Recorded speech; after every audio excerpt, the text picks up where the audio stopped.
to the whole conversation we were having earlier about do we do mining, do we not do mining.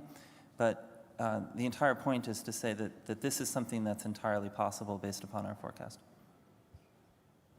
Regarding the multi-trip reconstruction, my point I was trying to make was that we want to auto-label most of the data, and we can collect data from the fleet and then reconstruct local areas that can act as supervision for those clips.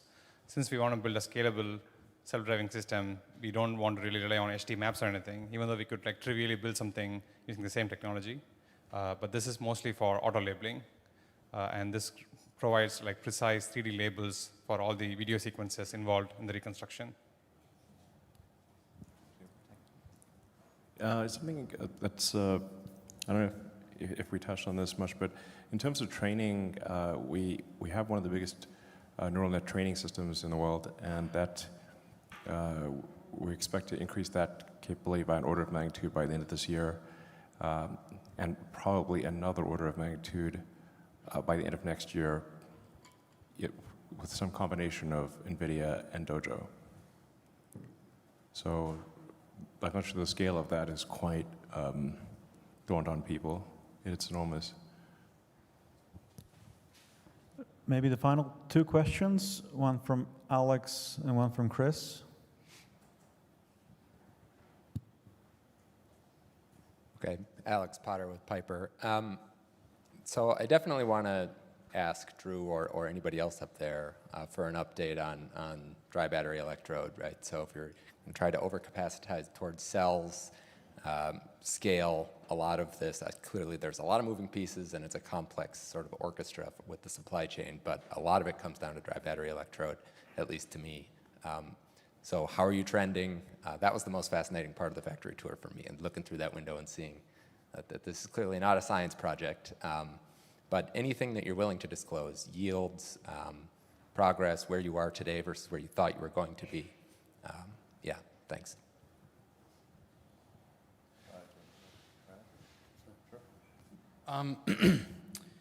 Yeah, I mean, as you saw, right? Like, this is a real factory making a lot of dry electrode in an automated fashion. We've made a lot of progress. It's a spectrum. Like we're perfectionists, and we have clear end goals, and we are every week that goes by making progress towards those end goals, whether it's speed of the tool, yield of that process, or the downstream process. We haven't stalled out yet on the rate of progress either, and that's both on the anode and the cathode side. And I think the great thing about where we are with the overcapacity that Elon mentioned is it's giving us the opportunity to experiment as we go, rather than just being like stuck to something that we happened to kick off a year and a half ago and it is here. Something that Elon has said to the team many times is it's okay to scrap equipment or money. It's not okay to scrap time. So the way we've been approaching it is probabilistically, what do we think is the most likely thing to succeed? And even actually in the factory here, you saw more than one anode line. They are actually operating two slightly different versions of the final process step of the powder entering the tool. And it's a competition, you know, which is going to be higher yield, which is going to perform better. And we have the luxury to be able to do that. And we're taking full advantage of it to advance the technology as quickly as possible. The dry electrode problem is really quite a hard problem. I mean, we acquired Maxwell really just for the dry electrode technology, but just illustrates what a gigantic gap there is between something working at small scale and at large scale. And we've had an extremely talented team of engineers working on scaling the dry electrode process and having it be reliable and consistent. And we've been grinding hard, literally and figuratively, on this for quite a while. It seems likely that we will be able to scale it to volume this year. Yeah, I mean, we're basically increasing the output week over week, like roughly 1K a week per quarter is our internal target. And we're tracking to that. I think what you saw is effectively like a ton of material per hour per tool it's kind of like hard to like rationalize like what that really means. But it's different than like, oh, something works in a lab. It's like, well, when it's tons of material per hour, there's just different kinds of problems. Like even if you have like 0.1% escape of like fines into the enclosure that your equipment is in, now you have a dust problem, and like that could short out some electronics. It's like just things like this, where when you're on a lab scale, you don't even notice it, but when you're doing thousands of tons over the course of months, it's like, oh, a new failure mode we found, and that's where we're at. But we're knocking those out though, and the team is grinding through it, but progress every week. And the last question from Chris. Thanks for taking the question. I have a few follow-ups on the next-gen vehicle. First, when do you think we'll get a look at it, maybe a prototype? Second, are there any details that you think you can share in terms of the size, the content, the performance? And then third, I think you mentioned that you would produce it in other plants in addition to Mexico.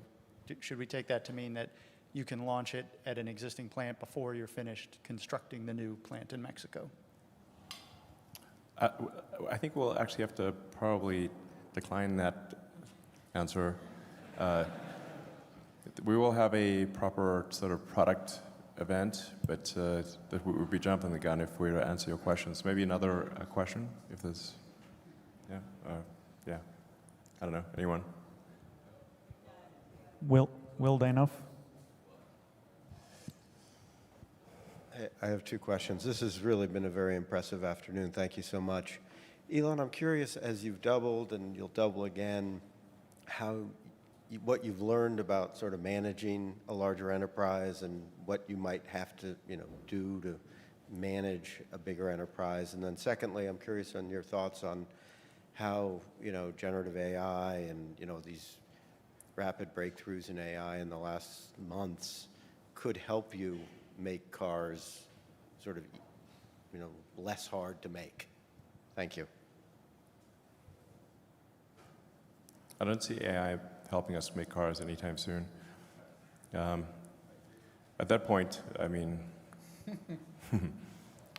at no point any of us working, I think. Big problems. So we'll just chill out. I mean, I'm a little worried about the AI stuff. I think it's something, I don't know, which we should be concerned about. I don't know, I think we should need some kind of like regulatory authority or something that's overseeing AI development and just making sure that it's operating within the public interest. And, it's quite a dangerous technology. And I fear I may have done some things to accelerate it, which is, I don't know. So, I mean, some of the AI stuff I think is just obviously useful, like what we're doing with self-driving, which is, some people think is an AGI type problem. I don't think it's quite an AGI problem, but it's certainly requires very sophisticated neural nets because the road system is designed for eyes and biological neural nets. So naturally, the analog to that is cameras with digital neural nets. The thing we found is just there's if you actually look at our neural net architecture in the car, it's kind of insane, frankly. Nets upon nets upon nets upon nets. Yeah, the visualization tool crashes when you open. Yeah. It's like so complicated that no one can visualize this right now. Yeah, it's hard to just like literally, it looks insane. So I guess something like that's happening in our brains while we drive around, which is pretty wild. So, I don't know. Like Tesla's doing good things in AI. I don't know. This one stresses me out, so I don't know what to think to say about it.